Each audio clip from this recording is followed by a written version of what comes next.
pas te voir, tu vois. Salut Adrien, Salut Elliot. ça va, les 3 secondes sont passées, on a lancé le Camstasia. Ça fait plaisir de t'avoir aujourd'hui, on est samedi. Ouais. Deuxième podcast, on va dire. Alors j'ai appelé ça podcast, c'est pas un nom définitif, mais j'ai pas encore eu de grande aspiration pour lui trouver un nom plus fun. J'ai fait la petite interview d'Olivier Aubé dans la semaine. Ce matin, c'est ton tour. Déjà, est-ce que tu peux te présenter puis dire un peu plus sur qui tu es pour ceux qui te connaissent pas? Oui, d'accord. Alors, je m'appelle Adrien Russo, j'ai 16 ans, 17 ans dans un mois, donc j'approche grandement. Je suis conférencier, j'ai fait ma première conférence au CEDAWADE fin novembre 2016. Consultant SEO? Je suis consultant SEO, ouais, donc j'ai quelques clients dans le consulting SEO. Aussi, par moment, la création de sites avec qui je sous-traite à certains de mes gars. Sinon, ici, dernièrement, je suis un petit peu spécialisé, on va dire, dans le netlinking. Et j'ai lancé dernièrement Puissance.space, un service de PBN. Donc, on crée votre propre PBN, on le monte et puis ben voilà, on le livre clé en main. Donc là, pour le moment, on a principalement l'offre des PBN. PBN Par pour contre, ceux qui connaissent pas. PBN, Private Blog Network, donc c'est Ok. un réseau privé de blogs. C'est un nom qui est un petit peu vaste, on va dire, parce que c'est arrivé forcément des États-Unis. Clairement, maintenant, quand on parle de PBN, généralement, on parle plutôt de réseau de sites de manière beaucoup plus générale. Hein, on va parler de construire des sites, des mini-sites, des blogs, même parfois des forums. Donc, on va construire tout type de sites, hein, des sites agency, hein, des one-page, tout ça, un peu design. Et on va dire que c'est un PBN, quoi, globalement. Donc, le nom qui était avant spécialisé dans les blogs, c'est un petit peu élargi. Et maintenant, on parle beaucoup plus de réseau de sites général, mais on est toujours resté sur le terme PBN. Ouais, Olivier parlait de PPN Privé, persona, Network. network, ouais, si je ne me trompe Ouais, pas. c'est ça. Voilà, bon, apparemment, nouveau concept, hein, qui en soi n'est pas super mal pensé, parce que c'est vrai qu'on peut se rendre compte que Google fait attention, on pourrait croire qu'il fait attention, étant donné qu'ils ont différents lexiques, aux personas, donc aux personas qu'il y a sur les sites. Voilà, si on a un site avec, je sais pas, moi, un site sur les crédits bancaires et que le mec il a fait un doctorat en droit, tout ça, et que voilà, ça ressort sur le site et que le mec il a un bon sociographe autour, LinkedIn, Twitter, Facebook, tout ça, qu'il a une bonne réputation, quoi. Ben, on peut constater qu'il y aura des résultats qui seront un petit peu différents qu'à la normale. Donc on pourrait dire que Google prend en compte les personas. Donc ouais, ça peut être intéressant. Maintenant, chez moi, c'est pas mon objectif principal, quoi. Je veux dire, c'est pas mon attention principale d'avoir du gros persona sur le site, quoi. Ok. T'es plutôt dans du linking et de la puissance à donner C'est au site ça. Donc, principal.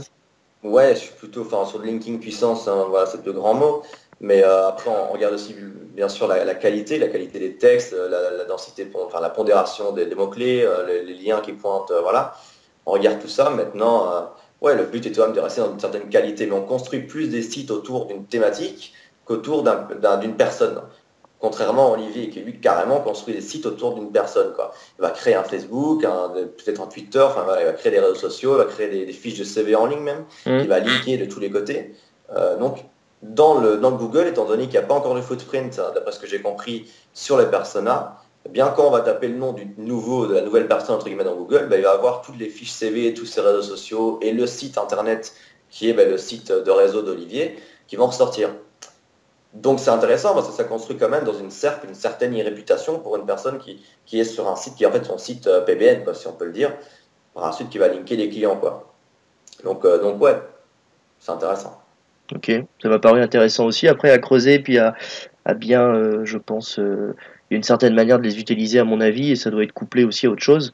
Mais mis Ouais, dans c'est une ça. stratégie globale, ça peut être hyper puissant. Ben, on peut se rendre compte que si Google apprécie quand les liens sont cliqués.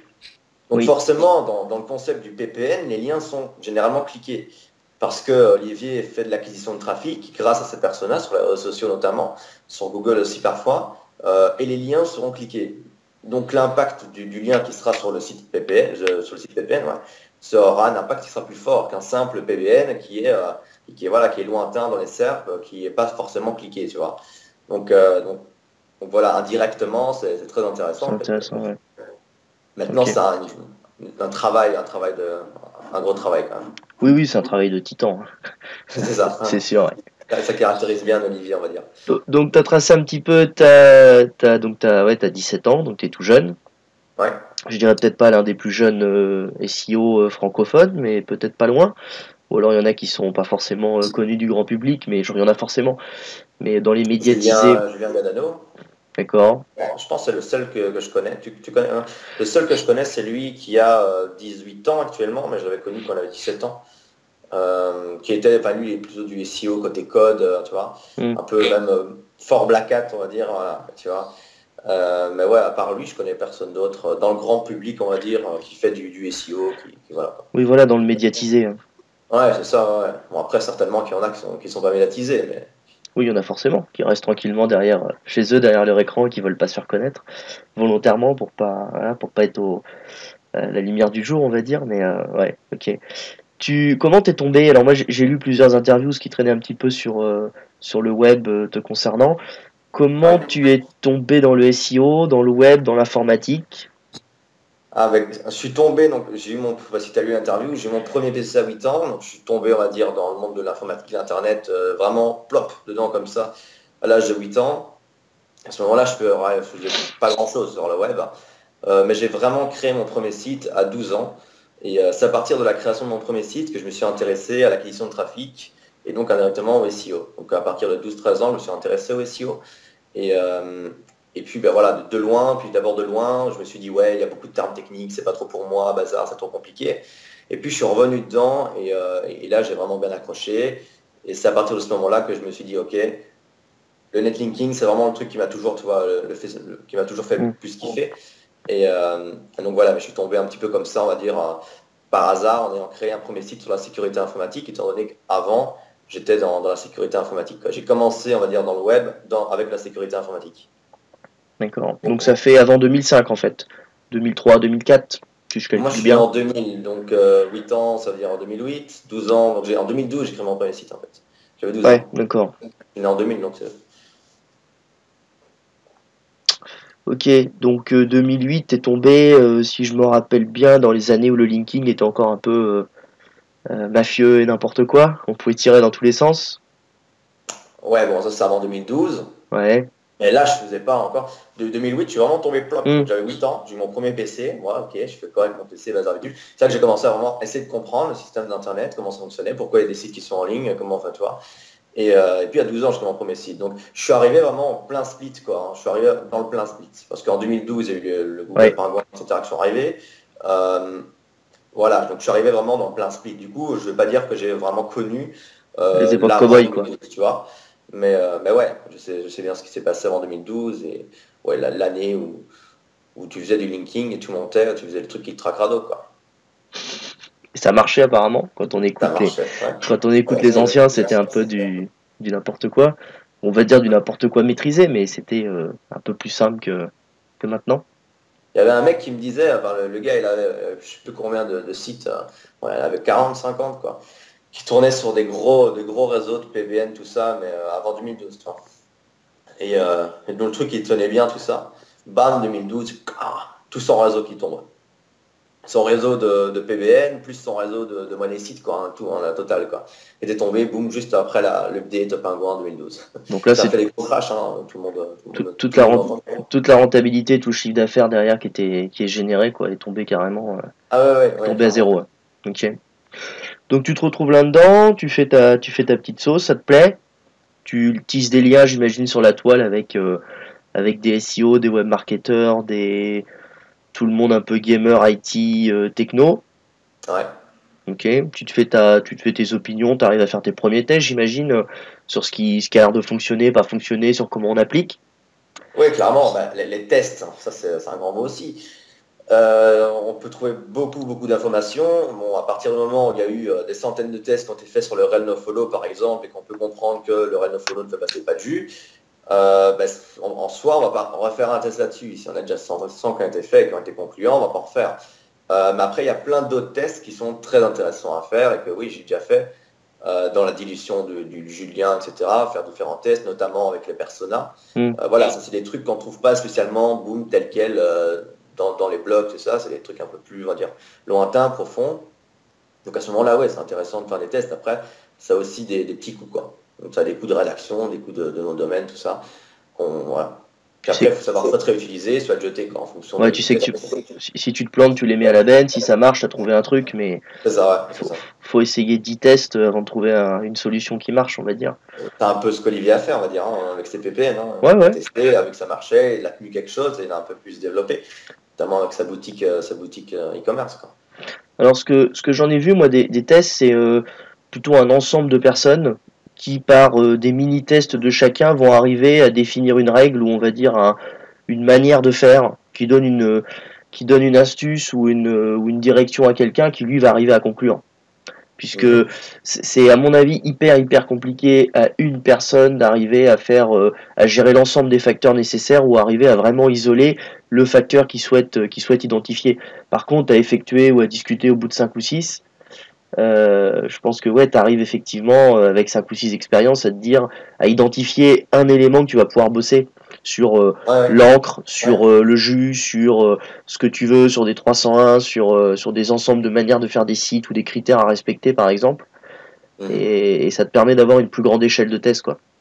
Ouais, c'est sûr. Ouais. Donc tu arrives dans le web, tu t'intéresses au SEO, tu montes un premier blog ou un premier site on va dire. Avec une... c'était un forum de base. D'accord. Donc sur des tests, alors tu avais la sécurité informatique et tu avais aussi des tests de produits plus IT avec des rédacteurs. Ouais, c'est deux sites qui sont totalement différents. D'accord. Donc le premier en sécurité informatique. Donc en fait, il faut savoir qu'avant, quand j'étais dans la sécurité informatique, j'étais modérateur sur quelques forums. Bon là, j'étais littéralement plus jeune, mais j'apprenais encore des choses à certaines personnes. C'était assez intéressant, mais bon, quand on a 11-12 piges, on se prend pas trop la tête avec ça, c'est normal. Donc là, je crée mon premier site parce que voilà, ça m'intéresse et tout ça. Donc là, j'ai des bonnes communautés qui débarquent. On fait du partage, tout ça, classique. Après, le site que j'avais lancé, bon, je ne vais pas trop citer le nom parce qu'actuellement il est revendu, et donc voilà. Mais j'avais relancé un site à faire 14 ans. Ce site-là, il a atteint 80 000, entre 80 000 et 100 000 pages vues par mois. Et là, je manageais, donc j'avais une équipe de rédaction. En fait, c'était une petite équipe de rédaction avec tous des jeunes.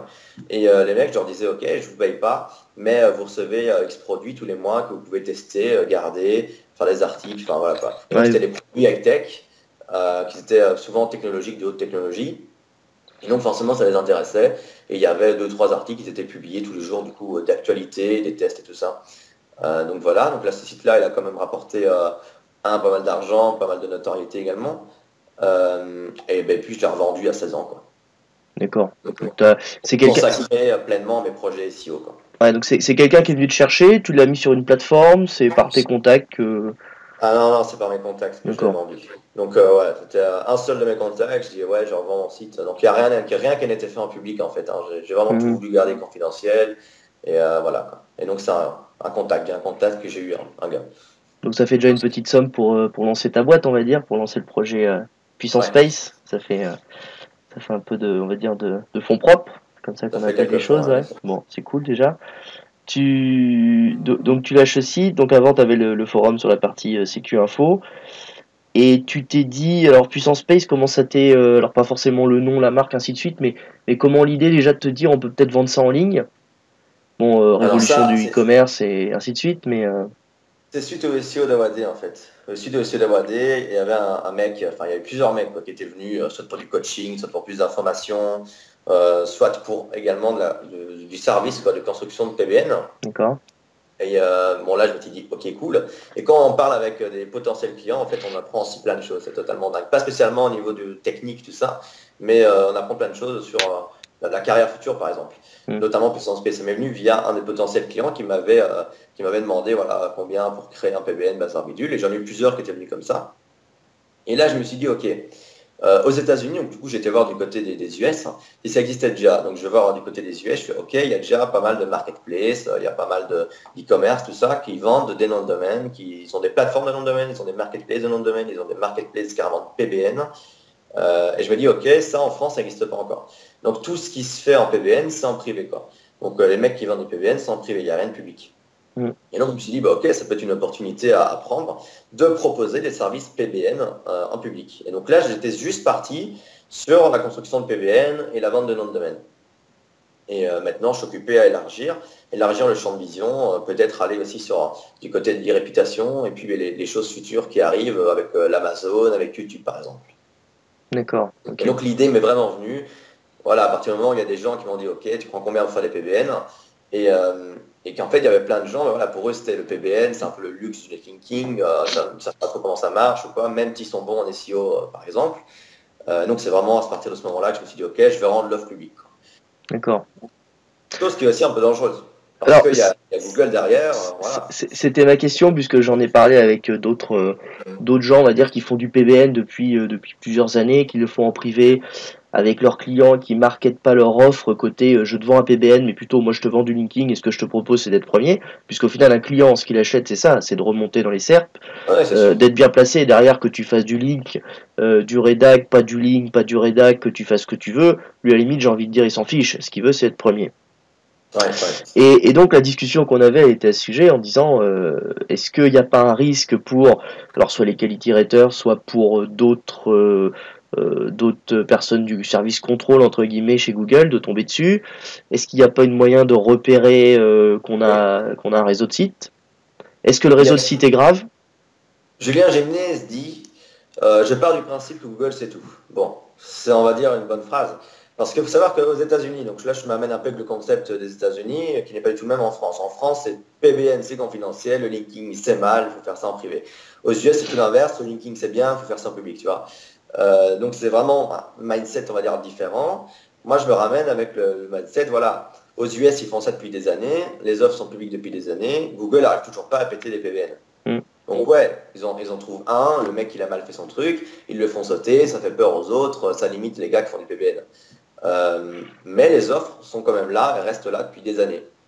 Donc si ça ne pète pas du côté des US, pourquoi est-ce que ça pèterait du côté de la France? C'est une question à se poser. Maintenant, est-ce que un PBN c'est indétectable?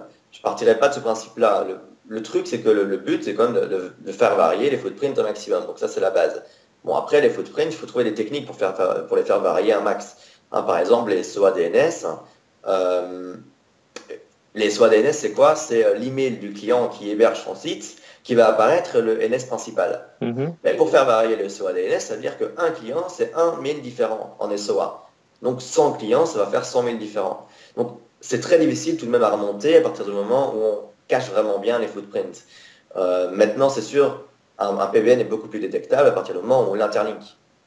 Ouais. À partir de ce moment-là, c'est très détectable. Hein, je ne vais pas citer de nom, mais certains gars qui sont sur des SERPs un peu chaudes dans la thématique du référencement web font de l'interlink total avec du tiers 1, du tiers 2, du tiers 3, tu vois. Font du gros interlink avec Mhm. leur PBN et c'est ultra captant. Donc, un cherche qualificateur qui passe là-dessus, il détecte le PBN, clairement. Il ne peut pas faire autrement, il le détecte. Un robot qui passe là-dessus, je ne suis pas du tout convaincu qu'il va le détecter, le PBN. Mais un cherche qualificateur qui passe dessus, il peut le détecter. Donc, voilà, ce sont des questions à se poser. La question c'est est-ce qu'il va passer dessus? Est-ce qu'un quality rater a du temps à passer? Pourquoi il passerait sur ce mot-clé-là et pas sur tous les autres? Et c'est Voilà. la capacité de temps Le truc, humaine. c'est que Google, dernièrement, je ne sais pas si tu suis un peu les actus, mais là, dernièrement, ils ont lancé une update PBN. Mm. Bon, je ne sais pas qui a été impacté par cette update-là. Personnellement, moi, mes rankings n'ont pas bougé. J'ai demandé à plusieurs gars qui font de l'édition de sites, avec des masses quoi, de sites, hein, des MS, leur ranking n'a pas bougé, alors que tout tenait avec des PBN. Quoi. Donc, l'update, je ne sais pas trop du coup à quoi elle a servi. Maintenant, je ne vais pas trop m'avancer non plus, mais on n'a pas vu de variation, quoi, on va dire. On n'a pas eu de variation. Donc, l'update, c'est un peu compliqué parce que les robots, quand ils arrivent sur des pages, sur des sites et qui font du lien, enfin, qui détectent les liens, ils ont vraiment du mal, on va dire, à détecter les PBN, ce que je peux comprendre. À partir du moment où on limite bien les footprints et où les sites sont très différents et qu'ils ont un caractère naturel, pour un robot, c'est très compliqué de détecter un PBN, franchement. Et d'ailleurs, parallèlement à ça, Google a investi dans des cherche qualificateur. On a investi dans beaucoup plus de cherche qualificateur. Est-ce que c'est pour pouvoir détecter des PBN ou autre? C'est une hypothèse. Donc, s'ils ont investi dans les cherche qualificateur pour détecter des PBN, ça veut dire que leurs robots ne sont pas encore assez à grande performance pour pouvoir détecter les PBN. Et donc que c'est aux humains de les faire. Mais s'ils ont investi pour ça, les mecs qui sont sur les grosses requêtes et qui ils ont des PBN qui s'interlignent totalement et qui sont visibles à l'œil humain, Mm. s'il y a une probabilité qu'un peu plus forte de se faire shooter, quoi. De toute façon, Maintenant, comme tu dis, pourquoi est-ce qu'il passerait sur ce mot-clé-là et pas sur un autre? bon, Voilà. certainement par rapport au niveau du coût AdWords. S'il y a une grande concurrence sur AdWords, Parce que, il faut pas qu'il se passe n'importe quoi. Ouais, non, c'est sûr. Ouais. Donc, Sur les assurances, tout ça. ouais, voilà, donc tout ce qui va être prêt, assurance ou banque, mots-clés très concurrentiels et ainsi de suite, Ah, ça m'intéresse. peut-être qu'effectivement, il y a un peu plus de risques que le quality rater s'y intéresse. Après, sur des mots-clés, donc ce qu'on appelle niche, moi tu me disais, quand on échange une Voilà. niche, c'est même en dessous de 2000 recherches mensuelles pour toi. Moi, j'ai plusieurs sites de 2 à 5000, on va dire. Voilà, je pense pas que quelqu'un aille vraiment s'y intéresser. Ça Voilà, intéresse c'est ça. personne, ce genre de mots-clés, hein. C'est ça. Sauf si t'es trop flag. Ouais, non, clairement. Et Ça, puis, du moment que la concurrence AdWords, comme tu dis, n'est pas hyper grosse, je vois pas pourquoi il y aurait des cherches qui passent dessus. Non, voilà, à tester. après, toute la question, c'est la même question. Alors, tu peux écouter Laurent Bourrelli ou même Paul Sanchez sur le sujet, même Julien Jiménez, hein, ils ont à peu près les mêmes avis. Un lien, c'est mal, ok, mais qu'est-ce qu'un mauvais lien et qu'est-ce qu'un bon lien? Demain, je fais un Ça. CV en ligne d'où you buzz. Pourquoi j'ai pas le droit que les stagiaires qui ont fait un stage chez moi mettent un lien vers mon site? Qu'est-ce qui l'interdit? Pourtant, c'est quand même un lien un peu manipulé si on réfléchit. Si on Il y s- a- comme- Ouais, mais clairement, par exemple, il y a plein de, on va dire, de trucs de plateformes web 2.0. Je ne vais pas prendre les WordPress.com, tout ça, mais bah ouais, par exemple, on va prendre les WordPress.com, les blog.fr, tout ça. Il y a plein de petits trucs comme ça où tu peux créer ta page, où tu peux créer voilà ton truc. Tu te présentes, tu mets ton CV, bazar, et en même temps, tu peux te faire des liens. Donc ça, c'est pas mal, on va dire, c'est pas mal. Tu le fais en voilà, bon escient. Pourtant, si tu crées un lien à partir de ce site-là vers ton site, un de tes sites principaux, par exemple le site de ton agence, et que tu te dis, OK, ça va faire du link joy, ça va faire de dilution, et tu links vers ta page d'agence qui doit ranker dans Google, mais théoriquement parlant, c'est un lien factice. oui, complètement. Maintenant, comment est-ce que Google peut le savoir? Est-ce que c'est un bon lien, est-ce que c'est un mauvais lien? Mais comme tu dis, voilà, on ne sait pas trop. Alors Donc, faut pas être trop bête, tu remets pas le nom de l'auteur, tu remets pas ton propre nom qui apparaît déjà sur le Wiz ou sur ton propre site en tant oui, oui, qu'auteur, oui, mais oui. même si tu fais ça un peu de manière intelligente, tu as toujours moyen de vraiment te faire avoir si quelqu'un s'y intéresse. Et Ouais, dans mais le... théoriquement, si tu crées, tu peux créer, tu vois, ta page de CV, tu peux créer une page à toi Hmm. comme ça sur un web 2.0 et linker ta page d'agence parce que tu dois dire, OK, je bosse pour mon agence qui s'appelle ta data et tu linkes ta page, tu vois, pour mettre les gens dessus. Tu peux, tu vois, et en soi, c'est pas du lien factice. Donc à partir de ce moment-là, on ne sait pas trop différencier le bon lien du mauvais lien, comme tu l'as dit. C'est toujours la même discussion, quoi. Il y a Mais oui, le mais bon clairement, chasseur et mais le c'est mauvais parfait chasseur, ouais. quoi, en soi, tu vois. On peut, tu vois. Donc ça, voilà quoi. Ouais. Bah, de toute façon, il y a toujours le bon et le mauvais pour le référencement opérationnel, c'est-à-dire est-ce que ça marche ou pas. Et après, la partie pour Google, est-ce que si on suit vraiment les lignes blanches ou les recommandations, entre guillemets, est-ce qu'on est dedans ou pas, quoi. Tu crées ton lien sur un annuaire, tu n'es plus dans les guidelines de toute façon. Oui, sauf que Donc ça marche. voilà, d'un côté, tu sors très très très vite des guidelines. Après, niveau PBN, je pense que où il faut faire très attention et où c'est là que tu peux te prendre des shoots avec les robots, c'est à partir du moment où tu crées tes sites, tu fais du PBN et puis ben, tu es tenté, tu vas créer plein trop de liens quoi, sur une journée par exemple, sur différentes pages et là tu es cramé, tu vois. Ça c'est les règles de base qui amènent toujours. Les règles de base, je pense qu'il faut vraiment les respecter à la lettre au niveau de enfin, la lettre, d'accord quoi, au niveau de l'ancrage, au niveau de la fréquence de publication, tout ça. Forcément, c'est des règles de base et il y en a beaucoup qui sont shootés à cause de ça et qui disent voilà, le PBN ça marche pas, voilà, tu vois, à cause de ça. Mm. Maintenant, techniquement, si tu es correct, Puis après, si tu prends par exemple une personne qui va travailler dans, je sais pas, dans des produits manuels ou qui va faire des pulls sur mesure, il n'y a aucune raison pour qu'un ensemble de blogueuses qui, elles, sont spécialisées dans la mode, dans la fashion, dans ce que tu veux, aillent faire un lien vers chez elles. Donc si on reprend le cas du PBN, même en y mettant un peu de persona, ça peut paraître tout à fait légitime. Bah Si tu ajoutes du contenu en plus, qui est du contenu, du nouveau de contenu, qualité, qui apporte une valeur voilà, ajoutée. c'est au final, tu boucles quand même la boucle, quoi. Tu restes Voilà, quand même dans le après, comme tu volume. dis, apporter un contenu qui apporte de la valeur ajoutée. Le robot, est-ce qu'il va différencier un contenu qui, pour l'humain, apporte de la valeur ajoutée, oui ou non? Je pense pas, non. Voilà, on est d'accord. Bon, après, j'affirme pas à 100% parce que je sais pas ce qu'ils développent chez Google. Mais en tout cas, pour le moment, d'après ce qu'on voit, non, c'est non. La réponse, clairement, c'est non. Maintenant, est-ce que pour un humain, on peut différencier un contenu de valeur ajoutée ou non? Ben oui. Donc, encore une fois, il faudrait que ce soit le cherche-utilisateur qui passe dessus. Et encore, quoi, tu vois. Il faudrait que même lui pense, ah oui, ça c'est du contenu de valeur ajoutée. Là, alors là, je pénalise pas le PBN, tu vois. Mais ça c'est un truc. Et il y aura un autre à côté, le mec, ce sera du contenu qui est souvent publié sur la toile. Ça, c'est pas lui qu'on a rajouté. Le PBN, j'aime pas trop, paf, je pénalise. Donc, généralement, même quand ils font des updates, par exemple, il y avait une update, je sais plus exactement quand, avec les blog rolls, tu vois, dans la sidebar, tu fais tes liens vers tes amis. Ça, encore une fois, ils ont, enfin voilà, sauf si tu en fais encore, si tu as une ferme de liens, d'accord, c'est captant, mais si tu fais des liens propres, 5-6 liens dans ta sidebar vers des gars qui sont dans la même thématique que toi, en soi, c'est pas mal. Et en soi, le robot, il ne détecte pas. Maintenant, quand ils avaient fait cette update-là, encore une fois, ils avaient pris quelques sites à la pouf, bam, ils avaient pénalisé, ça fait peur à tout le monde, ah, la blogroll, ça marche. On arrête, quoi. Ouais. Toute façon, oh non, ça marche, la blogroll, je suis désolé. Toute façon, un update, c'est souvent pour viser quelques sites qui font vraiment de l'abus. Oui, clairement. Voilà, donc l'update, il n'a pas forcément. Alors moi, je suis pas spécialisé en update, attention, mais sur ce que j'en ai lu de tout ce qui s'est passé, ça n'a jamais été fait pour bousiller plus de 1000 ou 1500 mecs. Ça a toujours été pour essayer d'arrêter les 50-60 qui abusaient, quoi. Ça, c'est surtout pour l'abus, bon, sauf Google Penguin en 2012, qui là, ils se sont dit, ouais, là, ils abusent du lien, mais là, il y en avait beaucoup qui abusent tout le monde abusait, parce que depuis 2004-2005, ça s'était su, ça quoi. Ça a fait un gros shoot, quoi. Mais non, clairement, l'update de base, c'est pas fait pour ça. Ok. Alors, tu as parlé tout à l'heure du SEO d'Awadey. Je sais pas si tout le monde connaît. Est-ce que tu peux en glisser quelques mots sur qui organise? Est-ce que ça se reconduit l'année prochaine?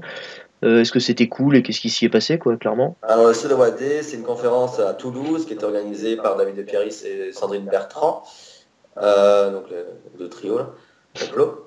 Et donc c'était une conférence d'à peu près 100 personnes avec les sponsors, tout ça. Il y avait Suez qui était sponsor, il y avait Yuda, voilà, il y avait quelques bons sponsors. 17 conférenciers, il y avait Stéphane Brio, il y avait moi, il y avait Frédéric Beauvais et autres. Et donc voilà, c'est une petite conférence sympa. Le but c'était de permettre l'échange en fait. Donc d'après ce que David disait, c'était voilà, on va au CEOAD, la place n'est pas très chère, hein, c'était 50 € la journée avec le repas, tout ça, c'était très correct. Et le but était vraiment de faire de l'échange, de partager. Du coup, il y avait plusieurs restos qui avaient été organisés, tout ça, donc c'était super sympa. Et donc c'était toutes des petites conférences d'une demi-heure dans tous les domaines du SEO globalement. Et donc, je pense, d'après ce que j'ai vu sur Facebook, qu'ils préparent une version 2017 du SEOAD encore à Toulouse. Cool, belle ville en plus. J'ai fait le SC Toulouse, donc j'ai passé quelques années, on va dire. Très sympa. Une super ville, ouais. Alors juste pour la petite aparté, tu intègres peut-être Bordeaux l'année prochaine. Je sais pas si tu as passé tes concours encore ou pas. Bordeaux? Ouais. INSEC Paris, non, ça a changé. Non, j'ai encore. Ah, non, si, de base, oui. De base, je devais. Ouais, non, l'école, quoi, tu veux dire. De base, non, je ne suis pas encore l'année prochaine, en fait. Hein. Je suis encore un an à l'école classique en Belgique. D'accord. J'ai terminé mon année ici. L'année prochaine, j'ai encore un an. Et puis, dans un an et demi, en fait, à peu près un an et demi, là, normalement, j'intègre soit de Paris, soit de Bordeaux, je ne sais pas encore. J'ai fait l'INSEC Bordeaux sur un master, effectivement, la ville est hyper sympa. Et puis le programme et l'école, alors je pense qu'ils ont dû s'orienter web maintenant, parce que moi, ça fait déjà quelques années, quoi, bientôt 10 ans. Donc, ouais, d'après ce que j'ai lu, ils s'orientent plutôt web et stratégie, quoi. Donc, globalement, stratégie, tout ça, quoi. Moins technique, quoi. Ok, super.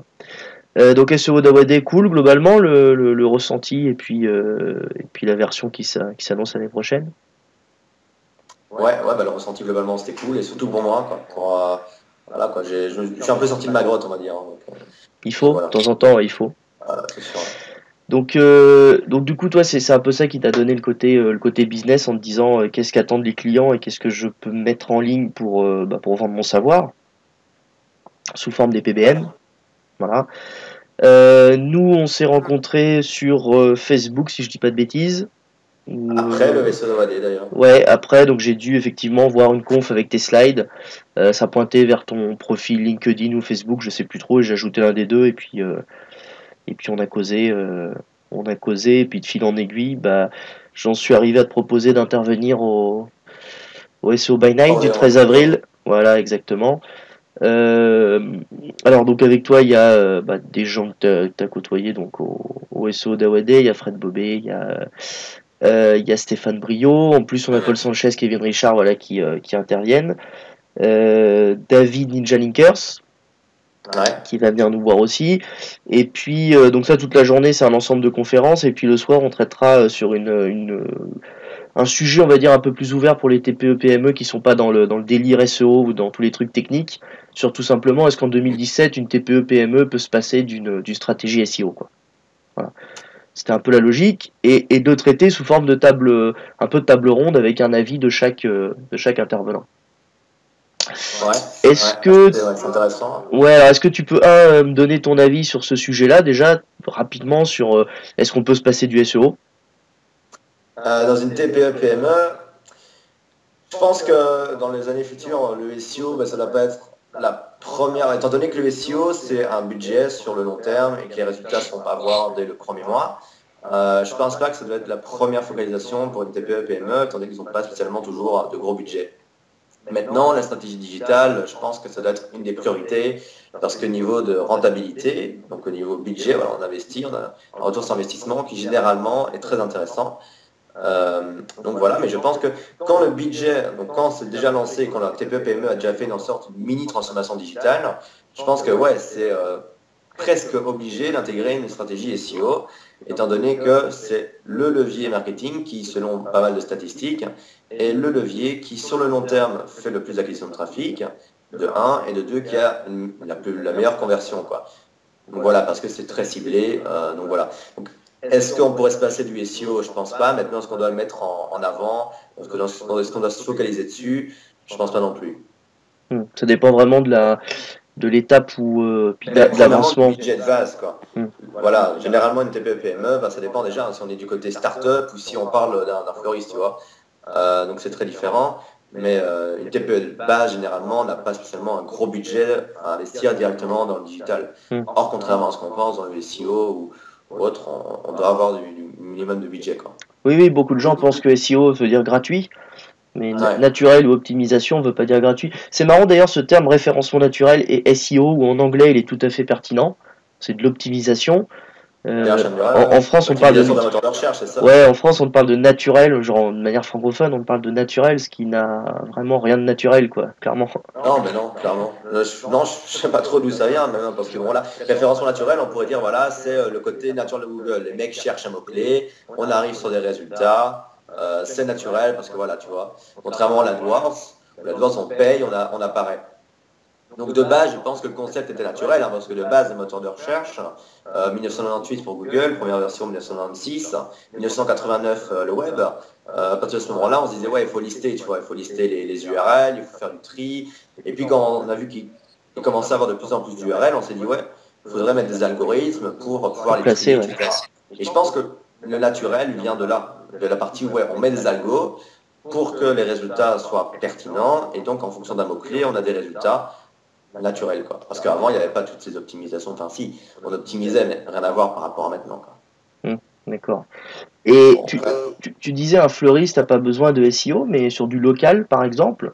non, c'est pas ça. C'est différent pour une start-up, par exemple, une start-up qui a son site web, une start-up dans la haute technologie, par exemple, qu'un TPE, un fleuriste, même un avocat, un médecin ou autre, tu vois. C'est deux trucs, je pense, qui sont totalement différents. La start-up, il faudra faire du boom, tout ça. Or, comme tu dis, le fleuriste, médecin, avocat, ce sera beaucoup plus local, quoi. Donc voilà, pour du local, il y a différents moyens. Il y a du Google AdWords, du Facebook Ads, du Twitter Ads, en fonction des thématiques. Et puis forcément, il y a le SEO, quoi. Non, je dis pas qu'il faut pas. Mais je pense que ça ne doit pas être la première priorité en fonction du budget. Maintenant, si le budget permet de mettre en place une stratégie digitale complète et donc d'inclure le SEO, forcément, c'est très intéressant. Autant en faire. Okay. Ouais, c'est sûr. Surtout que du niveau du local, la conversion est très intéressante et voilà. Donc toi, Orléans, au SEO by Night, pardon, donc qui est organisé par le nom de l'association, c'est Orléans SEO. Donc Orléans SEO, on a joué avec le S. Le nom de l'event, c'est SEO by Night. Tu vas nous parler de donc qu'est-ce qu'un bon PBN, quels sont les critères auxquels il faut faire attention quand on fait son PBN, comment le faire de manière intelligente. Un peu tout ça. C'est ça. Donc je vais aller dans une certaine. Je vais essayer de rendre la conférence accessible pour le plus grand public, c'est-à-dire introduire le sujet, mettre en avant forcément le PBN et son importance, surtout pour maintenant, donc dans le présent, en 2017, mais aussi pour dans les années futures. Et pas rien que pour Google, il y aura aussi du PBN qui pourra être utilisé pour les réputations, pour le Amazon FBA, pour l'Amazon qui arrive, quoi, Ouais. le YouTube et plein d'autres trucs. Le PBN n'est pas spécialement uniquement utilisé à but de faire des rankings dans Google. Ça évolue. Et je pense qu'avoir un réseau privé dans les années futures, même en 2017, ça peut être très très intéressant. Donc je vais d'abord introduire en conférence à ce niveau-là, et puis je vais aller aussi un peu plus dans la technique du PBN. Donc en effet, un bon PBN d'un mauvais PBN, je vais essayer de faire des comparaisons, et aussi quels sont les critères forcément. Donc d'abord les footprints nocifs, les footprints à faire attention, ce qui peut déglinguer tout PBN, et techniquement aussi comment est-ce qu'on peut envisager de monter un PBN soi-même ou en sous-traitant par exemple à Puissance Space. D'accord. Ok. Donc j'essaie d'introduire vraiment les deux. Voilà, l'introduction pour ceux qui y connaissent moins, et puis ceux qui veulent en savoir encore plus et qui ont déjà des bonnes bases. Qui pratiquent un peu et qui veulent essayer de ne pas se faire avoir sur leur réseau, on va dire. Optimiser, quoi. Ouais. Optimiser. Okay. Alors, deux questions. Les gens que tu suis aujourd'hui, on va dire, avec qui tu apprends, entre guillemets, c'est-à-dire que tu es un peu dans ton fil d'actu, tu vas voir ce qu'ils font. Tu aurais 2-3 noms à nous citer? Ouais, donc il y a d'abord Olivier Aubé que je connais quand même depuis quelques années maintenant, avec qui on a pas mal échangé sur tout ce qui est le PBN. J'ai également vu son évolution dans le PPN, depuis tout le début. Il me parle, ouais, le PBN, c'est du persona, c'est du truc, etc. Donc on a pas mal évolué, on va dire, ensemble. Donc ça, c'est voilà ce que je dois dire en premier. Après, il y a aussi Julien Gimnès qui fait du bon travail. Aurélien Berru qui avait aussi dernièrement publié, son guide de netlinking qui est vraiment pas mal, très complet et qui est aussi relativement avancé, on va dire. Donc voilà, globalement, pour mon fil d'actu, ouais, au niveau des grands noms. D'accord. Ok. C'est assez vaste, j'ai l'impression quand même les gens qui interviennent. Alors quand on regarde sur Twitter, il y a tout un tas il y a un volume assez impressionnant de SEO. La communauté francophone, on va dire, tu la verrais à combien de personnes à peu près, des gens qui farfouinent un peu, qui réfléchissent au sujet, qui se prennent le chou? Ouais, globalement, ça dépend parce qu'on a les leaders, puis on a ceux qui percent, puis on a ceux qui pratiquent mais dans leur coin, tranquille, et puis on a ceux qui seulement arrivent, c'est-à-dire les mecs qui sont dans les entreprises, qui disent ouais, le SEO c'est bien, il faudrait contacter des mecs, tout ça, tu vois.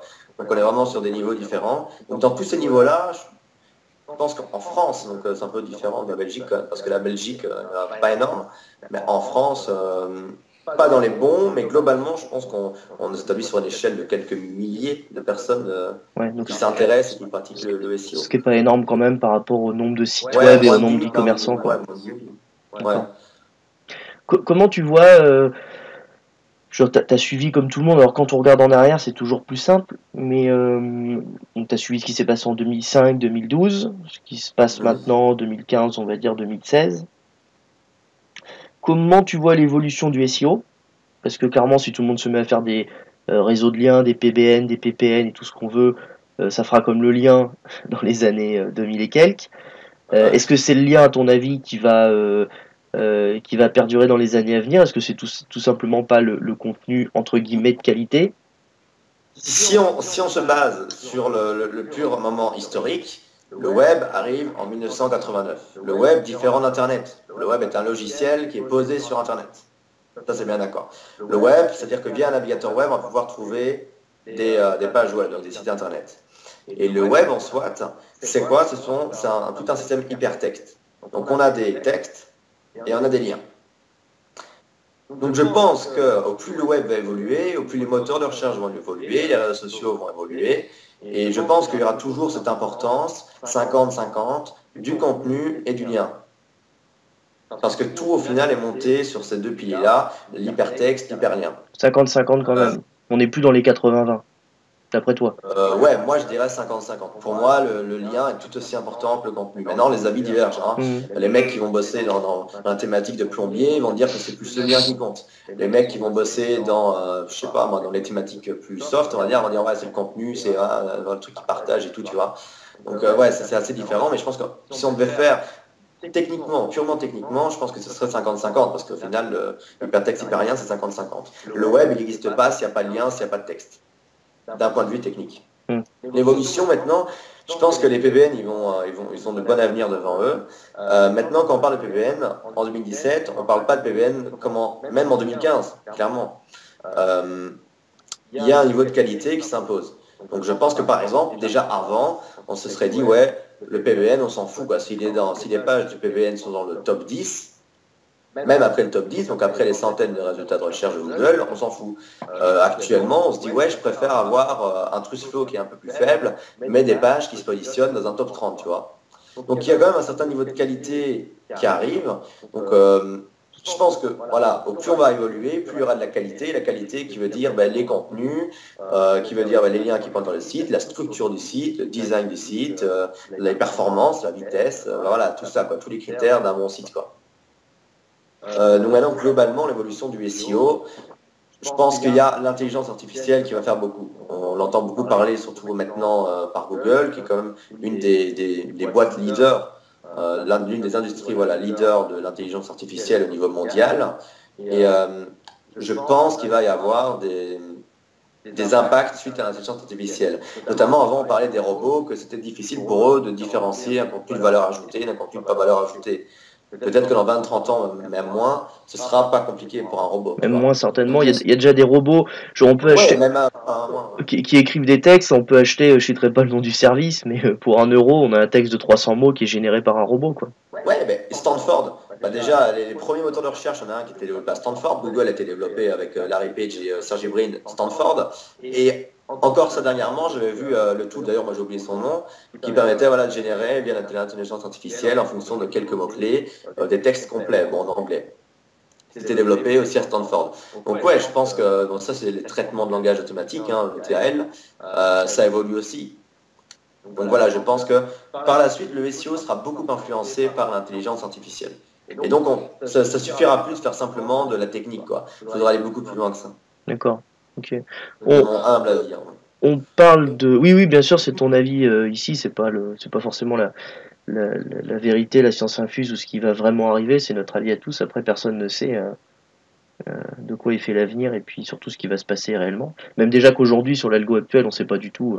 On a des petites idées, mais personne ne sait exactement ce qu'on attend et comment ça fonctionne, quoi. C'est un peu le sujet. On parle de Google depuis tout à l'heure. Ton avis, toi, sur les évolutions Bing Yahoo d'une part, donc les parts de marché hyper faibles, anecdotiques, et de l'autre côté, quand même, Quant, qui est un truc qui me titille un peu, moi, qui m'intéresse. Ouais, le mec paraît complètement. Alors, j'ai oublié son nom aussi, il vient de lever 20 millions d'euros. J'ai suivi une partie de la conférence de presse qui était en live sur Facebook. Le type paraît assez fou dans son projet, justement, c'est ça qui me fait m'y intéresser. Parce que tu te dis, sans cookies, sans revente de data, sans rien, comment il peut gagner sa vie? Comment il peut penser prendre une petite part de marché de cet énorme business? Toi, est-ce que tu penses qu'on aura des SEO quant dans des années? Je pense que c'est surtout trop tôt pour le dire. C'est très tôt pour le dire. Maintenant, le moteur de recherche de base, toujours, voilà, on a de la data, on va la traiter. Enfin voilà, tu vois. Quant, il s'oppose à tout ça, il veut avoir aucune data, donc la totale liberté des utilisateurs, notamment l'idée aussi d'autres moteurs alternatifs comme DuckDuckGo et autres. Maintenant, voilà, est-ce qu'ils vont réussir à prendre la part de marché? Je ne sais pas, il faudrait que les utilisateurs se rendent compte en premier lieu que les boîtes comme Google ou autres prennent de la data et la revendent. De un, il faudrait déjà qu'ils s'en rendent compte. De deux, qu'ils s'en soucient. De trois, pour s'intéresser aux moteurs comme Quant, etc. Donc actuellement, les mecs qui s'intéressent à ce genre de moteur, ce sont les mecs qui travaillent dans l'Internet. Donc les référenceurs, les développeurs et tout le bazar. Maintenant, je pense que pour que ce genre de moteur puisse prendre la part de marché, il faudrait que le monde soit au courant de l'importance d'avoir ces datas et d'arrêter de la revendre, tout ça, voilà, des chiffres, et s'ils s'en soucient pour s'intéresser à ces moteurs-là. Donc je pense qu'il y a encore une bonne trotte à faire. Ok. Et Bing Yahoo, on s'en occupe pas. Bing Yahoo, ça c'est différent. Maintenant, voilà, Bing Yahoo sont un petit peu écrasés par Google. Est-ce qu'ils vont réussir à prendre la part du marché? Je pense pas. Google reste leader et ils sont en constante évolution. Donc pour qu'ils puissent prendre la part du marché, il faudrait qu'eux mettent les bouchées doubles pour arriver au stade de Google, ce qui n'est pas le cas. Maintenant, est-ce que c'est l'objectif de Bing ou Yahoo? Je pense pas, quoi. Oui, non, ils sont sur d'autres sujets, quoi. Voilà, c'est ça. Mais clairement, en SEO, tu te focalises sur Google à 99,9%. Et éventuellement, quand Voilà. tu seras premier sur toutes tes requêtes et qu'il y aura plus de concurrents, tu iras voir sur Yahoo et Bing ce qui se passe. Donc voilà, le truc, c'est le principe de base actuellement, c'est qu'on se dit, ok, les chiffres, ça dit quoi? Ça dit que 9 recherches sur 10 c'est Google, 9, 8. Enfin, en tout cas, que la majorité Ouais, des recherches mondiales. ça baisse de plus en plus, mais on reste quand Ouais. même Bon, dans voilà, ces c'est stats-là, ça. quoi. Encore actuellement, la majorité, c'est chez Google. Maintenant, je regarde ce qui se passe du côté de Quant, et etc., ce genre de moteur. Ça, faut pas voilà, sous-estimer. Maintenant, les chiffres disent que voilà, le résultat, le marché, il est chez Google, donc on se localise sur Google. Maintenant, je ne serais pas étonné que des moteurs comme Quant ou autres prennent, on va dire, un niveau. Et à ce moment-là, forcément, les SEO s'intéresseraient. Déjà, actuellement, les SEO s'intéressent à ce genre de moteur, même moi, même si je ne suis pas en focus total, quoi. Maintenant, c'est sûr que si les moteurs comme ça montent, on fera du speed, quoi. Hmm. Si la croissance est bonne. Oui, c'est toujours la même question. C'est s'il y a de la recherche, on ira chercher C'est ça. l'internaute qui a des demandes sur ces moteurs-là, quoi. S'il n'y en a pas, il n'y en a pas. En tout cas, c'est un projet qui est très, très prometteur. Pour compte, ouais. Ouais, Quant, par exemple. Mhm. Mais Il y a des moteurs qui sont là pour dire, OK, on vend plus de la data, quoi. Parce que les gens, il y a de plus en plus de reportages aussi là-dessus, sur la revente de data, etc. Et les gens commencent à s'en soucier. Maintenant, il faudrait vraiment un gros boom pour que tout le monde s'en soucie. bah, Mais voilà. le boom qui peut arriver, il est assez simple, hein, c'est que la loi aux États-Unis autorise une assurance, par exemple, à racheter de la data de toutes les applications de régime, là où tu scannes ce que tu manges ou pas, et où tu positionnes ton poids. Et que les assureurs te Exemple. disent, bah, vous mettez sur le questionnaire médical que vous faites 60 kilos, sauf que vous en faites 62 ou 65, ou alors vous mangez hyper gras tous les jours.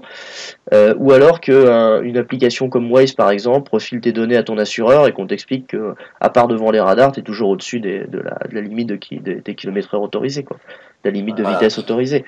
À part à mon avis, si ça sort un jour ou l'autre, je vois pas une communauté ou une population se dire la data c'est mal. Même quand tu prends alors pas grand monde le sait, mais tu prends ton historique Google, tu vois toutes les recherches, tu vois tout ce que tu as cherché sur ton téléphone, sur n'importe quel appareil du moment que tu es connecté à ton compte Google, tu vois même ton GPS. Moi ça me choque plus, je le supprime de temps en temps, mais je veux dire celui qui est pas au courant, le premier coup que tu lui montres ça, il crise un peu, mais il continue à utiliser Google parce que c'est gratuit et parce que ça rend énormément de services. Oui, clairement, c'est ça. C'est juste pour ça. Ouais, mais maintenant, s'il y arrivait, moi ce que je vois quand même, c'est que, enfin, je suis entièrement, pas tout à fait spécialement d'accord avec toi, mais ce que je vois, c'est que la réaction globale des gens quand ils savent que Google récupère certaines de leurs data et qu'on donne des cas concrets et qu'ils la revendent et qu'ils peuvent avoir accès à ça, les gens se posent quand même des questions. Donc, ouais, ils utilisent Google toujours parce que ça rend pas mal de services, parce que c'est pratique, les bidules, mais ils se posent quand même des questions. Donc, s'il arrive à côté un gros moteur qui dit, OK, que les gens soient assez sensibilisés pour ça, quoi, tu vois, je veux dire. Et qu'il y a un gros moteur qui débarque, qui dit, OK, nous, vous êtes libres, c'est différent, tu vois. Mais pour sensibiliser ça, il faudrait vraiment qu'il y ait des gens qui arrivent, qui disent, ouais, voilà, on a récupéré telle data, enfin, tu vois, ce serait vraiment hard. Donc, Ouais. en effet, voilà, Faut comme des, tu dis, ils utilisent Google parce que ça rend pas mal de services, et en soi, leur data, tant qu'il n'y a pas de, entre guillemets, embêtement, ils s'en foutent un peu, quoi. Faudrait qu'il y ait Maintenant, je ne sais pas si ce sera encore le cas dans 10 ans ou 20 ans, quoi, tu vois. faudrait deux, trois leaders d'opinion C'est ça, qui voilà. mettent les pieds dans le souci et puis On doit toujours en parler, quoi. ouais. Bah, de toute façon, oui, on est à 10 ou 20 ans, là, clairement, sur ce genre de changement de mentalité de pratique, on est 20 ans en avance, quoi. Donc, Quant vise peut-être, effectivement, une stratégie sur 20 ans en se disant, bah, dans 20 ans, ça sera une vraie problématique et on sera les premiers parce qu'on aura traité le sujet bien en amont. Ce qui est tout C'est à fait ça, ouais. possible. Ouais. T'as d'autres sujets que tu souhaites aborder ou des trucs qui te trottent dans la tête, soit des projets perso, soit des stratégies ou des techniques SEO que tu commences à creuser, si tu veux en parler? Niveau tout ce qui est technique, tout ça, j'ai pas trop à dire pour le moment. Maintenant, pour tout ce qui est futur, donc c'est sûr que je m'intéresse pas mal au netlinking, donc au SEO global actuel, mais le SEO, optimisation dans les moteurs de recherche. Et je m'intéresse aussi beaucoup au futur du SEO. Donc pour le moment, il y a Google, tout ça. Maintenant, il y a aussi Amazon, par exemple, qui développe pas mal ses algorithmes. Et où, ben, dedans, il y a également un moteur de recherche qui est très pertinent par ailleurs, en général. Donc, je pense que actuellement, on est focus quand on parle de SEO, c'est Google.